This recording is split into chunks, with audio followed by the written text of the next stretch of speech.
Olá, sejam muito bem-vindos ao podcast Divã Delas. E aqui as minhas amigas, né? Nós somos, nós que bolamos o podcast, gente. Olha que delícia, esse podcast, o Divã Delas. Isso foi uma viagem, né, Océria? Fala aí, como que foi? Bem, primeiro, né, foi literalmente uma viagem, né, porque nós tivemos ali um start na varanda do meu apartamento com algumas amigas e nós falamos desse projeto, que é um projeto para falar principalmente sobre assuntos de mulheres, não é? Então, a gente conversando ali, tinha uma turminha muito boa e a gente falou, vamos então, né, dar um pontapé e iniciar um podcast para a gente falar de tudo que a gente quiser sobre a mulher, sobre filhos, sobre negócios, sobre, não é, no caso a parte jurídica, né, com a doutora Elizabeth. E assim, né, assim nós demos início, vamos dizer assim, como é que chama lá? Como é que chama a cidade? Pirinópolis. Não, foi bem bacana. Então, quando eu recebi o convite, né, a Océria eu já conheço há bastante tempo, e a Edna é minha cliente, então acabou que nós tivemos uma certa liberdade, uma intimidade, ela conheceu melhor o meu trabalho, e a forma como foi abordada, que ela falou, foi diferente porque era humanizada, e ela estava num processo muito sensível, porque eu trabalho com sucessão. Então, coincidiu, né? Eu também tinha perdido a minha mãe e coincidiu as histórias, e ela me convidou para poder ser parte desse projeto delas como advogada, não só a pessoa advogada aqui, mas a mulher que poderia falar, né, pontuar as coisas jurídicas, temas jurídicos. Então, as perguntas que surgirem, das mais diversas, seja no empresarial, né, no direito societário, empresarial, enfim, família, sucessão, que eu tivesse alguém aqui para poder responder. Então, eu não sou dona da verdade, não conheço tudo, mas à medida que vier, que eu puder, eu respondo a todas, né? E sabe o que eu achei muito interessante, gente? Eu perdi minha mãe há pouco tempo e a gente não existe um luto, porque a gente tem que cuidar do espólio, a gente tem que cuidar de uma série de coisas. E a doutora Elizabeth, além dela ser uma grande profissional, ela me abraçou. Então, é uma pessoa que vê você como ser humano. Espera aí, o que você pode, como você vai fazer, como você vai agir. Não é porque ela está aqui do meu lado, e está sendo um prazer, né, dividir o divã delas sempre, toda quinta-feira, com a doutora Elizabeth, porque ela tem muito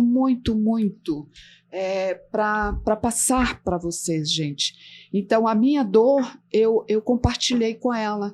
Como profissional, ela me acolheu. Então, esse acolhimento de um profissional, de um advogado, é muito importante. E eu quero aqui agradecer, viu, doutora Elizabeth? Imagina, obrigada. E a diferença de um advogado sistêmico é exatamente isso. Eu entendo a dor, mas eu não sou a dor, nem faço parte da dor dela. Então, eu sou muito profissional e puxo a orelha muitas vezes, né? Não, vamos aqui, vou direcionando para a gente poder dar celeridade no caso, né? Mas não deixo de dar atenção na hora que precisa, enfim, é bem bacana, e né? É justamente isso, né? Porque a gente está no nosso emocional e tem um profissional que realmente, peraí, não é assim, né? E faz a gente perceber uma série de coisas. Realmente é isso mesmo. Bem, gente, a Océria, ela entende de moda como ninguém. É uma mulher super elegante e ela explica, ela fala de moda de uma forma muito interessante. O que você falaria para as mães? Né? Um presente ou... Sabe? Uma consultoria de imagem. Dê de presente uma consultoria de imagem para sua mãe. Adorei. Não, para as mães, você quer dizer assim, vamos dizer, na consultoria você tem assim uma vastidão, né, de, vamos dizer assim, de ideias que eu poderia falar para as mães, por exemplo, no vestir do Dia das Mães. Como na consultoria, você tem que ver o estilo a vida, né, de cada um, a profissão, para você poder ali sugerir looks. É uma coisa que eu faço muito no Dia das Mães, inclusive sempre tenho postagens no Dia das Mães sobre looks que elas poderiam usar, né, no Dia das Mães. Mas ali entra assim uma vastidão de mães com bebês, mães que têm que correr atrás de criança, às vezes é uma mãe que é avó ou bisavó, não é, que está ali também para no vestuário, mas assim, então, para dar uma sugestão, o que eu diria para as mães com relação à moda, a vestuário, eu teria que fazer uma consultoria de verdade.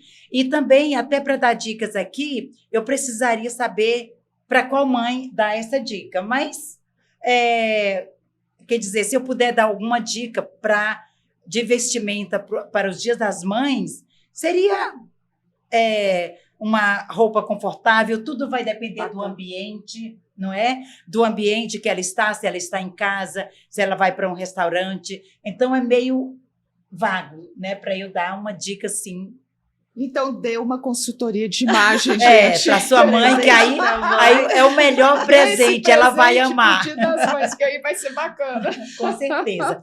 E eu quero saber também, já que nós estamos falando aqui, que nós, a Edna praticamente não se apresentou, e nós temos aqui uma sommelier e uma pessoa que é da área da gastronomia, e que a gente às vezes até abusa dela um pouquinho, porque a gente leva ela para os jantares, e aí nisso aproveita e pergunta o que harmoniza com tal prato e tal, né, Edna? Isso. E fale um pouquinho de você. Bem, gente, para o Dia das Mães, né? Muita gente, algumas pessoas me perguntando, será que eu dou vinho de presente para minha mãe? Gente, não tem coisa melhor. As mães tomam vinho. E não tomam vinho docinho, não. Tomam vinho tinto, o prazer da boa mesa, de unir a família. E é isso aí, dê um vinho de presente para sua mãe e curta esse dia com ela. Sente à mesa, né? Se alimente, né? daquele almoço cheio de amor. Então é isso aí. Bem, gente, eu sou gastrônoma, sou sommelier, sou poeta e sou jornalista. E eu acredito muito, eu escrevo, eu tenho uma coluna no Diário da Manhã, que chama Prazeres à Mesa, e eu acredito muito, né, nos prazeres à mesa, que é onde você senta com a sua família, com seu amor, né, com as pessoas que você ama, e você tem momentos inesquecíveis. Então, eu ainda vou falar muito sobre harmonização, sobre vinhos. Esse podcast aqui, gente, tem conteúdo pra caramba. Não, é verdade. E eu sou advogada, mas eu tenho formação também na parte de recursos humanos, né? Então, trabalhei muito tempo com RH na área comercial e o que talvez tenha me despertado para essa área de humanas, de conhecimento de pessoas, né? Então, eu fiz psicologia, sou estudante de psicanálise, faço teologia, faço alguns outros cursos, né, de filosofia. Você está sempre estudando. Sempre estudando. Não, e o que é melhor, mas você sabe qual que é a minha terapia? Eu sou designer floral formada pela escola holandesa, então eu amo fazer arranjos. Então a gente pode fazer alguma coisa aqui também. Eu já vi vários. Né? De repente, fora um jantar, alguma coisa, a Alcéria vai falar sobre postura, a mesa, né? Nós podemos montar uma mesa. Eu posso até ensinar a fazer alguns arranjos, né, para o dia a dia, para uma clínica. Vai ser bem bacana. Inclusive, são mulheres versáteis. Nós vamos fazer o podcast Vandelas lá no sítio, que é belíssimo, da Alcéria. E a gente vai fazer realmente um jantar onde eu vou ser a chefe, né? Um jantar com harmonização, com, né, os arranjos da Elizabeth, com, né, a elegância da Alcéria, né, dos talheres, né, da mesa, não é não? Vamos fazer isso. É muito agradável lá e a gente já fez várias reuniões nossas, foram entre vinhos e degustações, na chácara, né? E nós vamos convidar os internautas para participarem desse jantar, viu, gente? Vocês já estão convidados e a gente vai definir a data e vamos fazer realmente um dia muito especial, onde você vai poder fazer várias perguntas para nós. O que eu tenho para falar para vocês agora, né, no Dia das Mães, o que tem movimentado aí o mundo jurídico é a alteração do Código Civil, onde vai mudar o regime hereditário, vamos dizer assim, que seria o quê? Aquelas mulheres, né? Não só as mulheres, mas as viúvas, os viúvos que faziam parte era o herdeiro necessário, né? De uma sucessão, onde eles já concorriam com os filhos naquela herança, então não vai existir mais, tá? Para muitas pessoas isso é muito bom, tá? Principalmente porque houve uma alteração no regime de comunhão e, assim, muitas pessoas se deixam ser seduzidas. Então, essas pessoas que estão sendo seduzidas, até por maldade ou não, para as pessoas fazerem jus a essa herança lá na frente, né? Porque antes era separação total, enfim. Hoje as pessoas podem, e muitas estão pensando na herança futura. Então, para esses casos, né, que é uma minoria, vamos dizer, uma minoria, seria bom essa alteração da lei, mas para uma grande maioria, principalmente no país que nós vivemos, que é muito machista, que as mulheres trabalham em casa, né, que geralmente quando elas casam, é o regime de comunhão parcial de bens, é o que foi constituído naquela união, onde geralmente ela casa com esse marido, ele já é empresário, então ela vai participar daquilo que foi constituído durante a união. Então, quando ela for, se acontecer alguma coisa desse esposo vir a falecer, ela não faz parte daquela empresa, ela não tem direito a ser herdeira naquela empresa, ela vai ter metade daquilo que foi constituído. Então, se essa empresa foi constituída antes do casamento, então a empresa vai ficar sendo dos filhos. Se os filhos quiserem vender, pode vender. Então, ela perde a fonte de renda que ela teria, né? Então, ela vai ficar só com aquele patrimônio que foi constituído, que geralmente é um passivo. E o que tem acontecido? O que nós temos percebido? É que muitas vezes esses filhos dessa união ou não, eles vendem a empresa, porque eles não têm interesse de dar continuidade. Essa mulher, ela fica sem a renda, ela fica com a parte daquilo que é um passivo, ela tem que vender essa casa e comer esse dinheiro da casa, muda, né, o padrão, ela vai para uma casa menor e ela vai ter que comer esse dinheiro que vendeu porque ela já não tem mais uma receita, porque muitas delas ou trabalhavam com esse marido ou não trabalhavam. E são muitas mulheres assim no Brasil. Então, existe um movimento, né, para os senadores não aprovarem essa lei. Vocês podem depois se manifestar até no divã. O que vocês pensam a respeito disso? Vai ser interessante, porque nós estamos fazendo um baixo-assinado para que essa lei não seja aprovada, não seja alterada nesse sentido para prejudicar uma maioria de mulheres no Brasil. Pelo regime que nós temos hoje, pela forma como está sendo conduzido hoje, para muitas vai ser um retrocesso.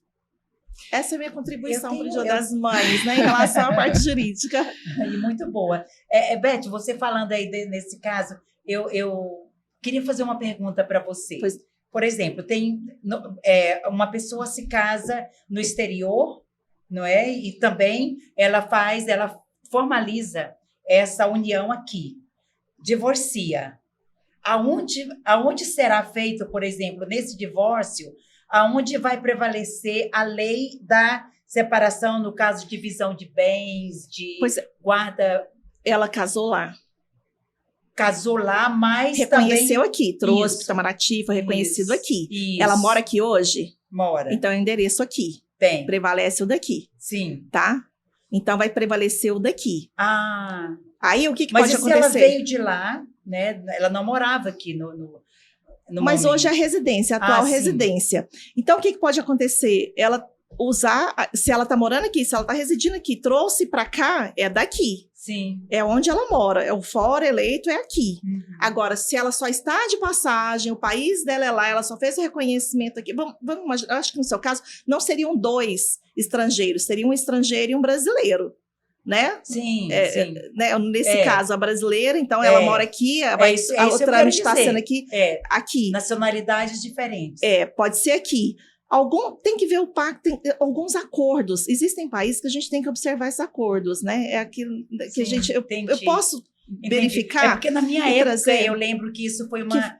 Que preza a de lá, a lei de lá. Então, muita coisa que acontece lá, a gente também tem que levar em consideração, se não é conveniado.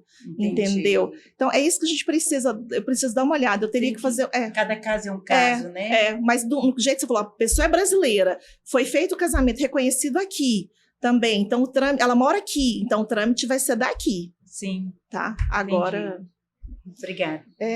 Elizabeth, uma mãe solo, e ela tem um problema com o filho. O filho é autista, ou ele é capacitista. Como que ela faz para que o pai dessa criança participe? Porque muitos abandonam, então, né? isso existe. Futuramente ela pode entrar com uma ação um pedido de indenização pelo abandono afetivo. Mas obrigar, não tem como obrigar. Que coisa, tanto que numa né? separação, A mãe muitas vezes, sofre. a mãe, ela fica com os filhos. Se o filho tem um problema, muitas vezes o pai ele não quer saber. Ele abandona o lar com a mulher, com tudo, e muitas vezes não paga nem pensão, não quer pagar pensão. Sabe? Briga, e às vezes o que ele quer pagar pensão, ele não leva nem em consideração o tratamento desse filho, nem em consideração que essa mãe não pode trabalhar porque ela tem que cuidar desse filho.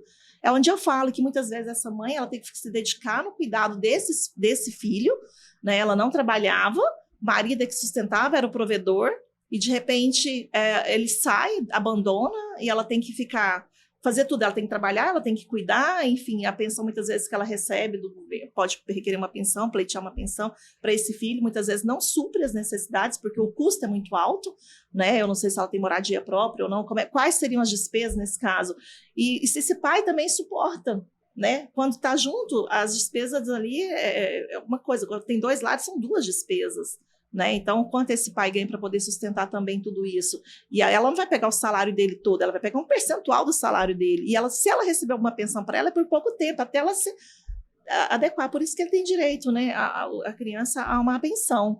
Mas é muito complicado. E olha, Ed, é mais comum do que você imagina. É muito comum, muito comum.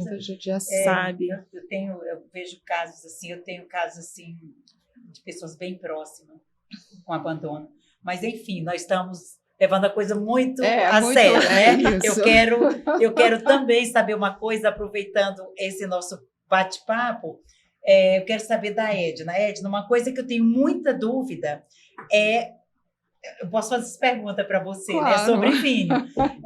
Na hora da sobremesa. Eu fico com muita dúvida, uma sobremesa de chocolate para uma sobremesa, vamos dizer assim, nessa linha de cheesecake para queijos e tal, para essa outra linha de chocolate. Eu acho que tem que ser coisa diferente, mas não sei, eu sou leiga. O que é que você me diz de vinhos para sobremesa? Olha, se você tiver um bom moscatel, né, que é um espumante, que é uma delícia, que combina, porque chocolate é muito difícil de harmonização, tá?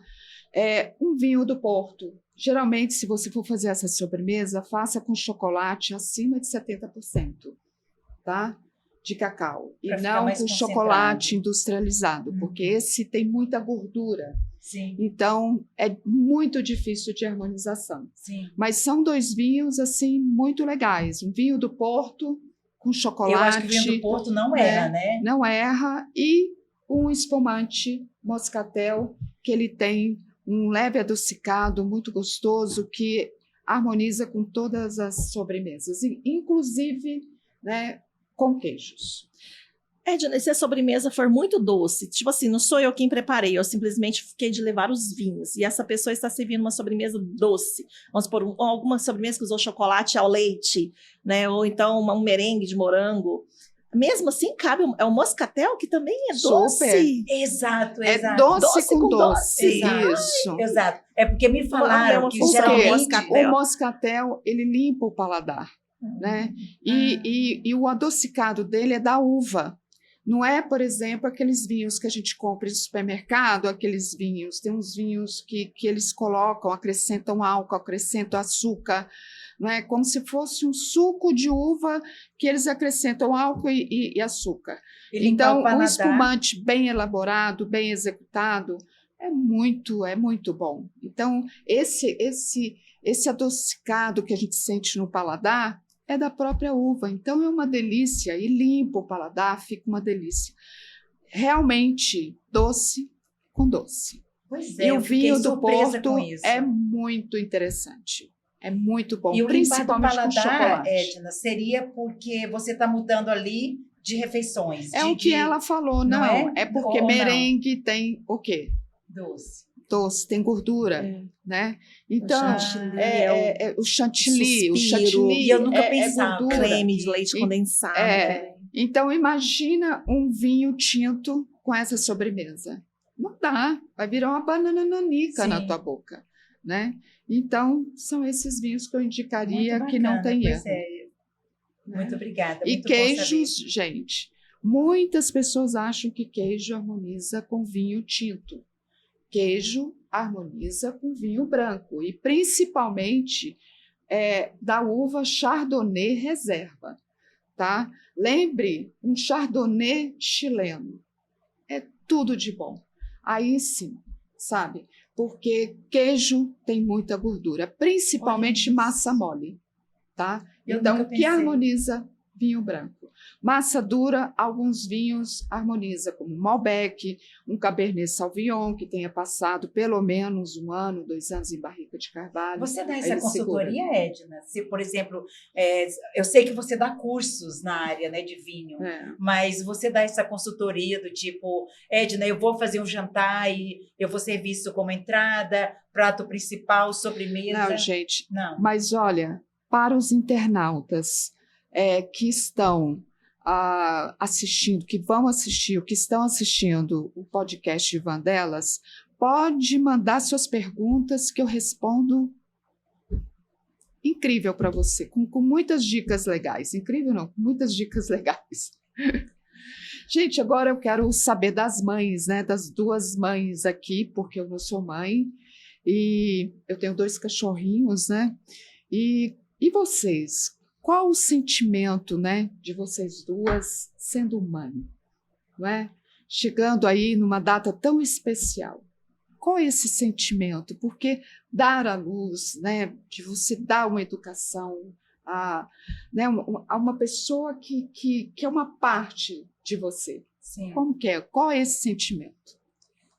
Para mim, eu acho que é uma das maiores realizações na minha vida. Porque eu, desde muito nova, eu já era assim, muito chata, seletiva, com namorados. E eu cheguei a uma época da minha vida que eu achei que eu não fosse casar.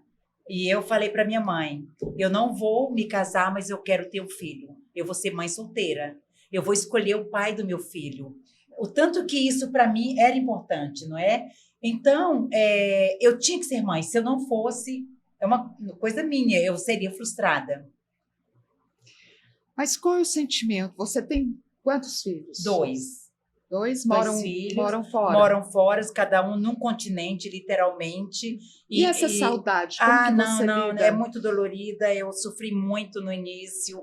Eu demorei muito para entender, né? Entender, eu já sabia, eu já estava até lição de moral nas outras pessoas. Mas quando chegou a minha vez, eu não sabia lidar com isso. Então, eu sofri muito, fiz chantagem emocional com meus filhos. Eu dava. Tanto que eu recebi o apelido de Drama Queen. Até hoje eu não consigo tirar. Eu já melhorei, sabe? Já aceitei, mas eu não consigo tirar esse. Porque eu fazia, sabe? Mas você que escolheu estar aí, mãe, tô morrendo de saudade. Você que escolheu estar aí, não é? Você poderia estar aqui, pertinho da mamãe. Então, assim, eu sofri muito. Com ingenuidade, com imaturidade, de aceitar que nossos filhos, que a gente cria realmente o filho para o mundo, não é? A gente está ali preparando, né? É clichê dizer que os filhos da gente não são da gente. A gente está só preparando esses seres humanos. Cada um prepara da maneira que, né, que sabe, que consegue, de princípios, valores. Mas, assim, a gente está preparando, né? Uns bem e outros mal, né? Mas, embora pensando que está acertando, né? A gente só faz para acertar, mas é muito doído. Eu já aceitei hoje, já, sabe? Mas demorei muito para eu aceitar essa perda, porque para mim, gente, foi uma perda, tá? Porque uma vez que meus filhos estudaram fora, desde o ensino médio, né? Estudaram na Inglaterra, ensino médio. Cada vez que meus filhos voltavam, eu os conhecia menos, você entende? era aquela saudade, matando saudade, mas eu já não conhecia, já não sabia o que meus filhos gostavam de comer, já não sabia que presente dar para os meus filhos. Então, eu acho que, eu tenho certeza que muitas mães que os filhos voam para tão longe como foram os meus, essas visitas de volta ao ninho, elas já não sabem mais como, você entende? Você meio que tem aquele amor de mãe, de filho, tudo, não é nada disso. Mas essa maneira de você agradar, de fazer aquele biscoitinho que ele gosta, ou de comprar um presentinho, você já não conhece mais. E para mim, foi um tipo de perda. Foi um tipo de perda. Literalmente, eu assim, sabe? Eles não gostam que eu fale assim, acham muito ruim, mas você perde, sabe? Você não tem mais... você perde muita coisa, muito aconchego. Não é muito diferente de você, Elizabeth, que está ali debaixo da sua asinha ainda, sabe? Mas quando se for, sabe? Principalmente no meu caso, eu acho que eu escolhi para não ter um companheiro, assim, né? Eu estou sozinha por escolha, então eu acho que fica mais complicado nessa parte de saudade, né? De deixar o ninho. Eu tive uma dificuldade, mas superei. E você, Elizabeth? Então, ser mãe é como se fosse completar, faz parte do processo, né? Então, se você casa, logo as pessoas te cobram, cadê o filho? Então, assim, eu até tentei engravidar por um tempo e não conseguia. Então, eu fiz tratamento para poder ter o filho, eu queria muito ter uma filha, aí passou eu tive que abrir mão da minha carreira, porque eu não tinha problema, mas eu não conseguia engravidar, talvez pelo estresse do trabalho. Então, enfim. E aí, quando eu baixei, né, eu mudei de cidade, enfim, quando eu abri mão, né, renunciei meu trabalho, fui trabalhar com uma coisa bem mais tranquila, que eu descobri que eu estava grávida. Então, foi uma sensação, assim, tão grande, sabe, assim, de completo, de um ciclo, que o ciclo, então, foi completo. Quando nasceu, aí que eu vi, nossa, acordar, aquele peito vazando a noite inteira, você não dorme direito, você tem que ficar dando mamar. Aí eu falei, gente, eu já vi como é que é ser mãe, está ótimo, tá por aqui. Chega, tá ótimo, eu tenho gato, tenho cachorro. Então, assim, foi ótimo para eu saber o que é. Sim. E olha que eu acho assim... Não tem volta. Não existe, cada núcleo familiar é de uma forma, Edna. Então, assim, o que eu penso? Não tem certo, não tem errado. A forma que a Alcéria encontrou com o companheiro dela, com o pai dos filhos dela, o marido dela, no caso, para educar os filhos, faz parte daquele núcleo familiar. A forma como eu encontrei para educar minha filha desde quando ela nasceu faz parte do meu núcleo familiar. Então, é aquilo baseado no meu conhecimento, nas experiências que eu tive. Então, a gente não dá aquilo que a gente não tem. Então, não adianta, às vezes, alguém falar assim, você tem que ser mais amorosa com a sua filha, se eu não recebi amor dos meus pais. Não adianta você falar assim, você tem que ser mais, fazer lancheirinha, bonitinha, entendeu? Para sua filha, porque... Então, assim, são coisas que às vezes me cobravam, porque eu nem participava, muitas vezes eu não participava das reuniões da escola da minha filha, eu não tinha tempo.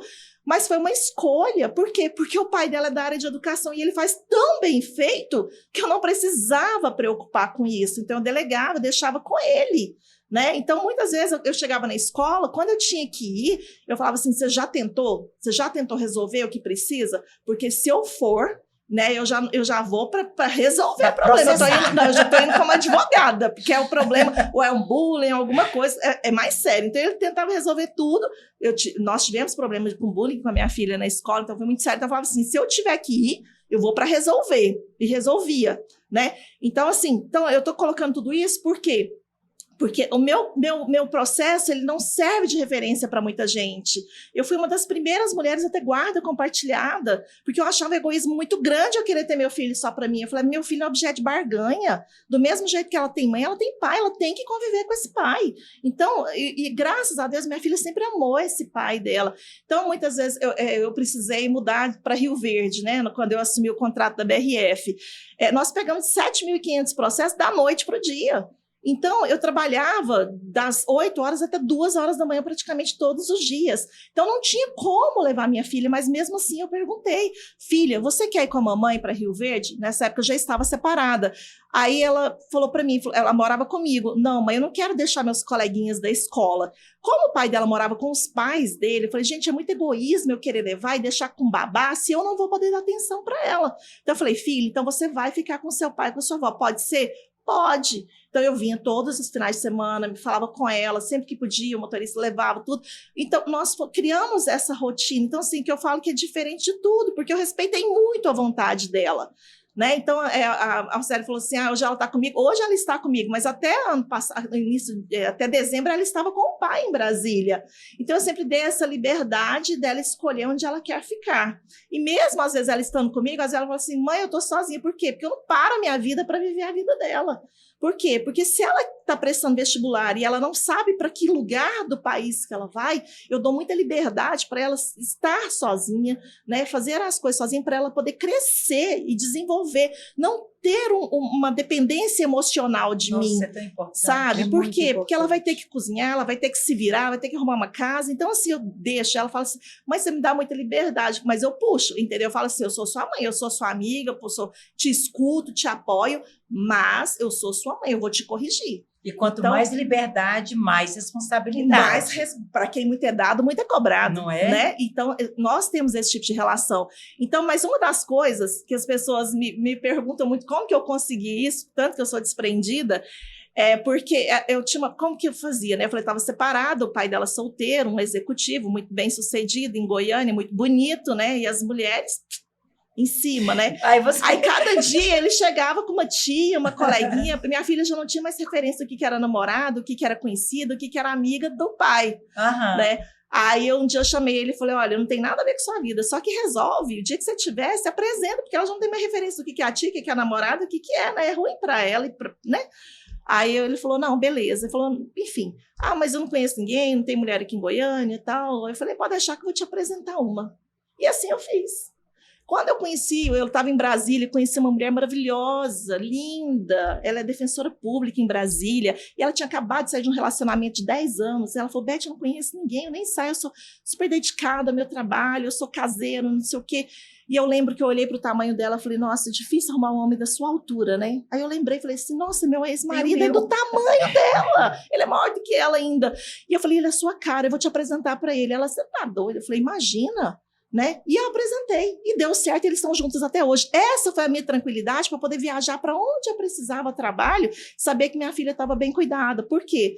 Porque santo de casa não faz milagre. Eu sou advogada, né? Atuo na área de família, mas eu não tinha nada convencionado com ele, acerto de pensão, de que ele ia pagar, eu deixava tudo muito livre. A única coisa que eu falei para ela, eu falei assim, você cuida da minha filha como se fosse sua, quando ela estiver com você, e não enche o saco por causa de dinheiro, que for para ela, que ela precisar. Pode deixar que eu vou ajudar, tal, mas assim, o que for para ela, só porque tem tanta mulher, né, que cria casa com isso. Sim. Ela falou, beleza. E eles estão juntos, ela cria minha filha como se fosse dela também. A gente tem, eu falo que é uma guarda compartilhada ali, né, de mãe, porque ou tá comigo ou tá com ela, né? As pessoas falam, é um serviço que a gente não delega. Mas, gente, eu deleguei, né? Mas, assim, com muita segurança, lógico, eu tenho controle, eu falo. Mas, assim, o que me trouxe essa liberdade de poder viajar com tranquilidade, executar meu trabalho, saber que estava tudo bem, era saber que ele tinha uma companheira que cuidava da minha filha como se dela fosse, sabe? Não substitui a mãe, porque quando a minha filha estava doente, eu tinha que sair de onde eu estava para poder acompanhar, levar ou trazer para mim. Mas essa tranquilidade, saber que tem uma pessoa que está cuidando, é muito importante. E esse despreendimento, porque o relacionamento não deu certo, mas a relação entre amigos e pai da minha filha continua.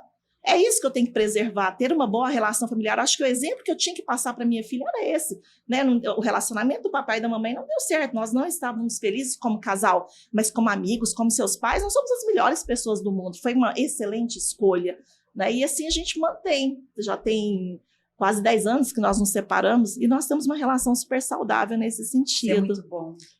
Gente, teve uma fala no BBB da Fernanda Band, que ela é mãe de 2 filhos, um filho autista e uma filha de 5 anos. Ela é jovem, e aí num desses episódios, ela estava chorando e ela disse que a sobrecarga era muito grande, que às vezes ela tinha vontade de jogar os meninos, não que ela fosse fazer isso, mas que ela assim, era muita coisa para ela. As mães sentem assim, não, é porque ela foi muito... Teve pessoas que ficaram do lado dela e teve pessoas que não. Nossa, ela é um assassino. Como sempre, né? Tem os haters e os... Isso. E não que ela falasse que ela iria jogar. Inclusive, quando ela saiu do BBB, a forma como ela se posiciona, está com os filhos, né, até hoje, é muito bonito. Então, aquilo ali foi só um desabafo como mãe. Isso acontece, Sim. não? Das mães Edna, ficarem sobrecarregadas. Total, isso total. é um estresse De diário também. Então, eu não até tenho um post no meu Instagram que eu falo exatamente isso. Dentro da neurociência, na parte que nós estudamos a parte jurídica, né, da neurociência, inclusive a diferença, né, do que é um psicopata e do que é uma pessoa que comete algum crime quando ela está em surto. Isso é mais ou menos quando a pessoa está em surto, ela está tão sobrecarregada, entendeu? Ela está tão cansada de tudo, e é o síndrome de Burnout. Né? Então, assim, é que ela explode, ali ela é capaz de matar, mas não porque ela quisesse matar. Mas ela não vai fazer isso. Entendeu? Não, mas tem gente que vai às vezes de fato, entendeu? Mas não é matar porque ele quer, porque às vezes ele tá com tanta raiva, assim, pega esse menino, um exemplo, gente, vamos falar do Nardone, não, o Nardone.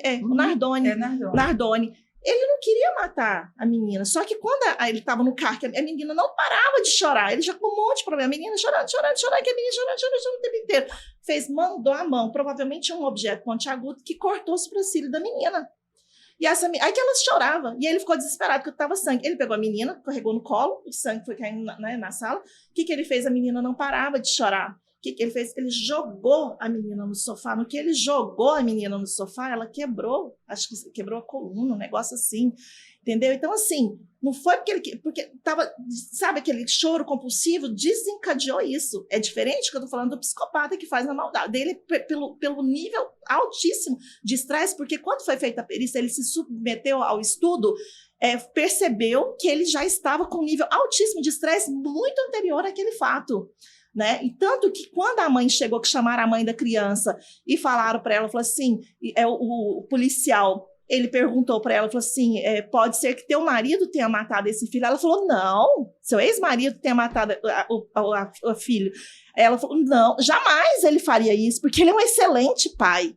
Então, é exatamente o que você falou. Não é do perfil da pessoa, mas ela está num nível de estresse tão grande e aquele choro, aquilo ali, vai dando uma irritabilidade que a pessoa é capaz, dependendo. Por isso que eu falo, começou a estressar, o que ele faz? Tem que procurar um tratamento, tem que ou vai correr, vai fazer uma ginástica, tem que encontrar uma válvula de escape. Por quê? Porque você descarrega, não estou falando nem só no filho, não. É na esposa, é em qualquer outra pessoa ali no ambiente, é na rua. Por que a gente vê tanto problema na rua? Né? O motorista buzina, o outro desce e descarrega o revólver no outro.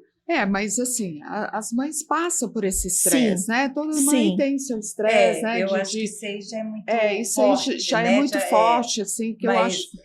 eu acho que o que a Edna está falando é essa coisa do dia a dia, que a gente o dia sabe, a dia muitas mesmo, vezes isso. você está ali e já com... Às vezes é um problema com o próprio pai das crianças. Filhos, mas você também tem seu estresse. Não é? E você fala coisas que você não vai fazer, que você não tem a intenção. Eu acho que nesse nível aí já é muito... Eu acho também que é forte. Mas acontece, gente, mais do que a gente imagina. Mas o que eu quis dizer é que é só um exemplo dela ali. Ela estava muito estressada, não que ela fosse fazer ou alguma coisa nesse sentido. É porque a mãe, ela também tem o seu nível do dia a dia. Né? Porque tem mãe, por exemplo, que engravida todo ano. E para ela, tudo é muito, muito difícil. Edna, criar filho, todo mundo cria. Educar é muito difícil. Existe uma grande diferença. Eu tenho amiga, tá, que tem 3 filhos, ela tem 3 babás, fora as folguistas. Então, ela chega do trabalho, quando ela passa na pracinha, os meninos vêm correndo para casa, aí ela senta no sofá, os meninos vêm, aí, mamãe, então, isso aqui.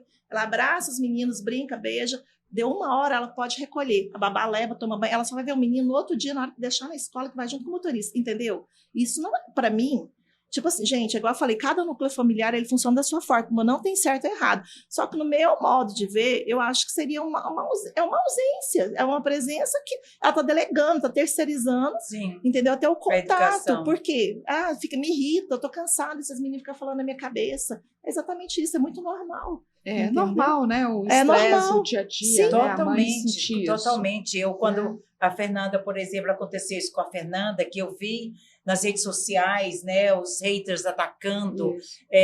tinha alguma turma também que vem e ela se declara, não, eu também tenho momentos... Várias mães vieram né? e falar, né? Eu tenho momentos que eu sinto mesmo. A que ela tá mesma sentindo, coisa, a mesma e coisa. eu acho uma hipocrisia, sabe? A mãe, que talvez essa nunca vai sentir, porque ela não tem essa vivência com os filhos, né?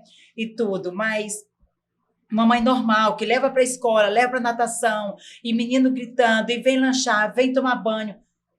E aí, sabe? E A tem rotina da as casa. crianças difíceis, mais difíceis, e tem as crianças que são crianças mesmo. Então, tudo isso, essa carga de estresse, de trabalho, às vezes até de marido ou de ex-marido, seja lá o que for, eu já senti assim, eu já tive esse sentimento.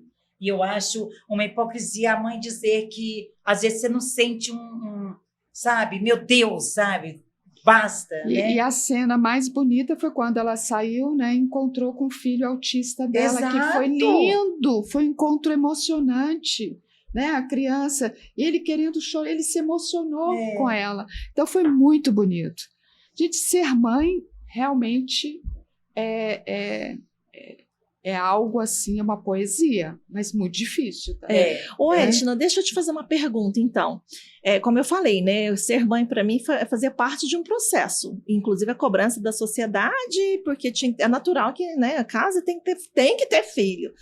Né? Ainda está mudando, ainda bem que as escolhas, né, estão mudando. Você não teve filho. Não. Me fala um pouquinho. E até a questão da discriminação ou não da sociedade em relação a isso. O fato de eu não ter tido filhos foi uma decisão minha. Eu não quis ter filhos. Eu achei que eu não estava pronta. E hoje eu me arrependo. Claro, hoje eu estou com uma certa idade, sozinha, né? E filhos, não que eu quisesse um filho para cuidar de mim, mas eu queria ter para ter essas datas festivas, né? Compartilhar momentos bacana, né? com o filho, mas foi uma opção minha mesmo. E quando eu decidi, eu falei, cara, eu preciso ter um filho. Eu achei que já não dava mais, já não tinha idade para que eu tivesse um filho. Eu queria ser uma mãe nova. Eu acho bonito um filho com a mãe jovem, né, que acompanha todo o processo do filho.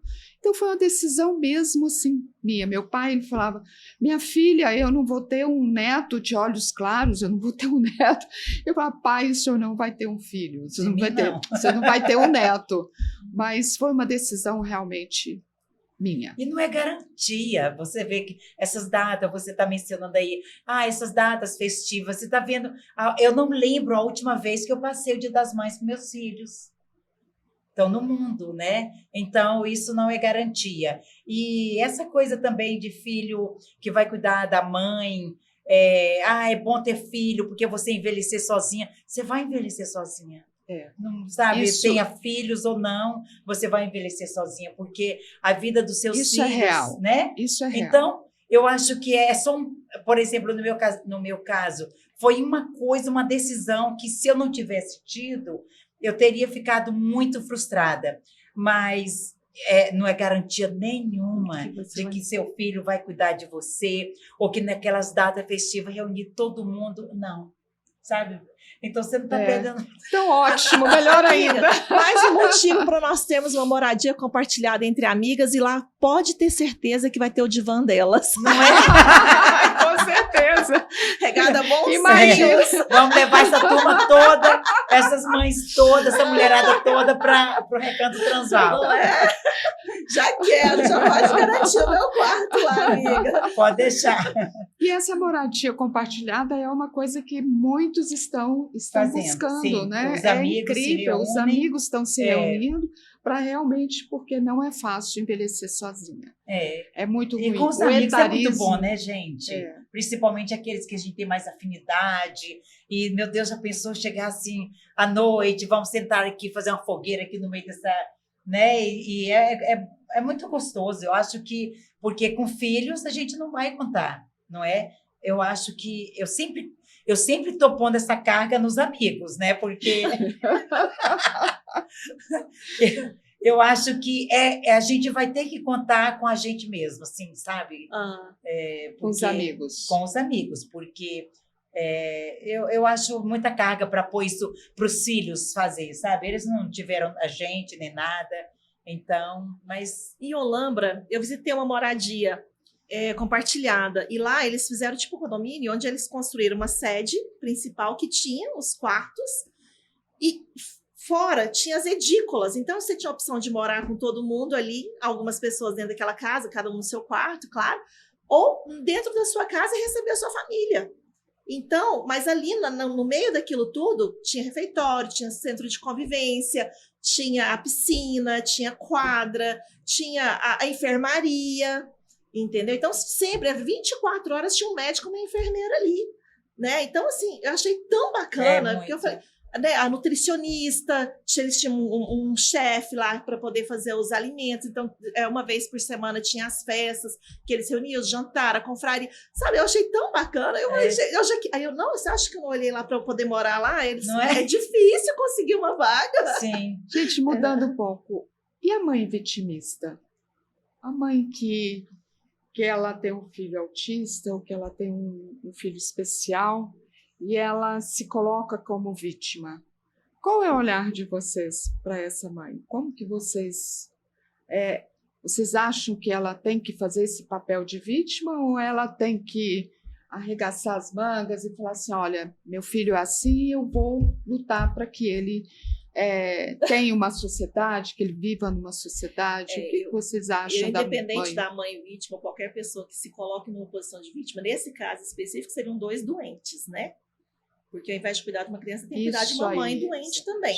Porque quem faz o papel de vítima, ele não sai do lugar, ele não evolui, não faz nada. Ele quer atenção, ele que está precisando de cuidado, ele deve estar cheio de feridas emocionais, né? Então, ele precisa também ser tratado. Então, teria que cuidar dessa mãe para que ela possa ser autora da história dela, né? E possa cuidar desse filho e desenvolver. Por isso que a mãe tem que ser guerreira.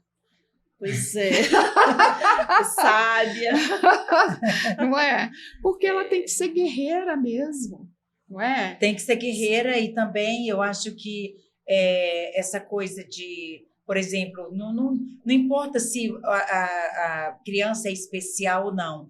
O vitimismo eu acho que também tem nas mães, né, que não tem uma criança especial, mas a gente vê muito, né, isso de mães com filhos especiais se fazerem de vítima. E agora mesmo tem um vídeo aí muito, não sei se vocês chegaram a ver, da menina correndo com o bebê e gritando na rua, sabe, tal. Quer dizer, e muitas críticas, mas eu acho difícil julgar. Quando você fala, Beth, você está certíssimo, você resumiu isso muito bem. Precisa de ajuda dos dois, não é? É isso. Tanto a Os mãe dois. quanto o filho. Eu acho meio complicado. Eu acho complicado eu olhar e falar, ela está, sabe, se fazendo de vítima, ela é exagerada e tal, porque Olha, nós vamos trazer aqui uma psicanalista para falar sobre para isso. falar disso, porque, Né? Porque é legal, né? Porque tem tem mães que elas assim também se perdem, né? Meu eu não Deus, teria o que eu vou capacidade fazer? pra falar Como eu vou disso. fazer? Então, nós não temos capacidade para falar sobre isso. Eu não sei nem por que eu iniciei esse assunto. Mas vem, né? Uma coisa Mas puxa a coisa outra, vem, né? né? Mas o que eu queria dizer é o seguinte: a mãe, ela precisa, o que eu vejo, olhar, né? A mãe, ela tem que ser guerreira. não é? E sair do seu papel de vítima, de choro. Tem que chorar, ok, chora, mas ela tem que lutar pelo que ela tem que fazer aqui. Se essa criança veio, ela tem que, não é? Ser uma criança especial, ela tem que falar, olha, então tá, eu vou cumprir aqui o meu papel e vamos lá, né? Vamos também fazer com que a criança seja feliz. Né? Uma das coisas, assim, acho que mais do que guerreira é ser forte, né?